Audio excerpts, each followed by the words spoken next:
Éric Savin est issu d'une famille de rugbymen, ce qui le destinait plutôt à une carrière sportive, mais une forte conviction le conduit à Paris pour tenter une carrière de comédien.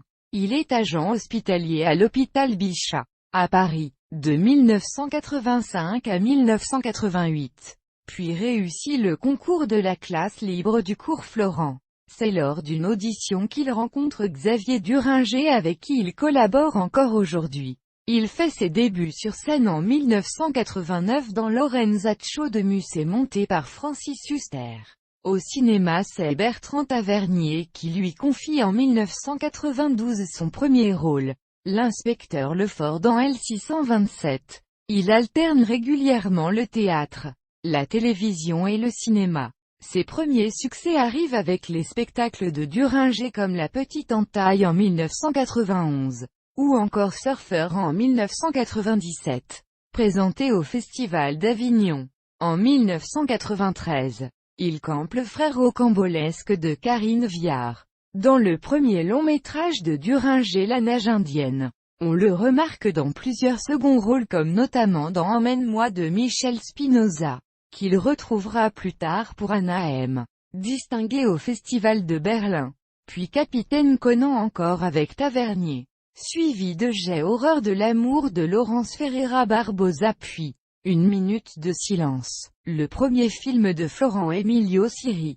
Il retrouve Duringer avec J'irai au paradis car l'enfer est ici en 1997, film référence sur le milieu du banditisme où il est bouleversant. Il obtient une nomination au 7 d'or pour son interprétation d'un père divorcé qui enlève sa fille dans Vacances volées. Il accompagne aussi de nombreux cinéastes du court long métrage, comme Laurent Firode, Les Astres en 1998, Le battement d'ailes du papillon en 2000, Pierre et Juan Guillaume, Bonne résistance à la douleur en 1999, L'ennemi naturel en 2004. Lies Boukitine pour lequel il reprend le personnage du court-métrage La vieille barrière. Prix du jury au Festival de Clermont-Ferrand en 98 dans La maîtresse en maillot de bain. Enfin il joue dans le fameux Squash de Lionel Bayou, multiprimé dans plusieurs festivals à travers le monde dont une nomination aux Oscars en 2004, et pour lequel il décroche le prix d'interprétation à Clermont-Ferrand. Tout naturellement, Éric Savin endosse le rôle principal du patron dominateur compulsif dans l'adaptation en long métrage intitulé Fair Play où il partage l'affiche avec Marion Cotillard et Benoît Magimel. Souvent qualifié d'acteur caméléon, Éric Savin traverse de nombreux univers comme ceux de Sébastien Lifshitz, Les Terres froides, Presque rien, ou de Laetitia Colombani, à la folie pas du tout.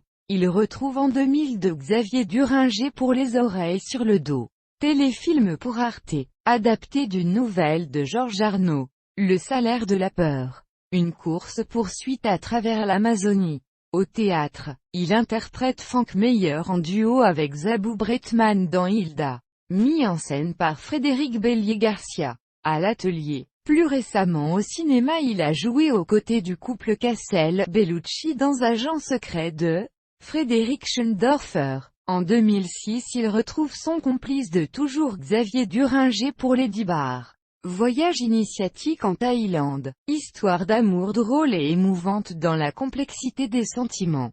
Le succès de ce film décide Arte à la mise en chantier du deuxième opus, diffusé prochainement, en 2008, avec plus de 80 rôles à son actif. Il tourne la série Scale pour Canal+, une plongée au cœur du CAC 40, où il incarne Raphaël, un trader plutôt complexe. Dans le même temps, il est au théâtre La Bruyère, dans Chocolat Piment de Christine Revero, mis en scène par José Paul. 5 nominations aux Molières, puis dernièrement dans Sans mentir de Xavier Doguerel au théâtre Tristan Bernard. Il est à l'affiche du thriller politique Une affaire d'État réalisé par Éric Valette. Copacabana, de Marc Fitoussi, et pièce montée, tirée du best-seller de Blandine Le Calais. Film choral réunissant plusieurs générations d'acteurs et réalisé par Denise Granier de Fer 2. Retour au cinéma, ainsi que de Captif, premier long métrage de Yann Gozlan. Grand Prix du Festival international du film fantastique de Gérardmer 2007. Un film produit par Sombrero Film.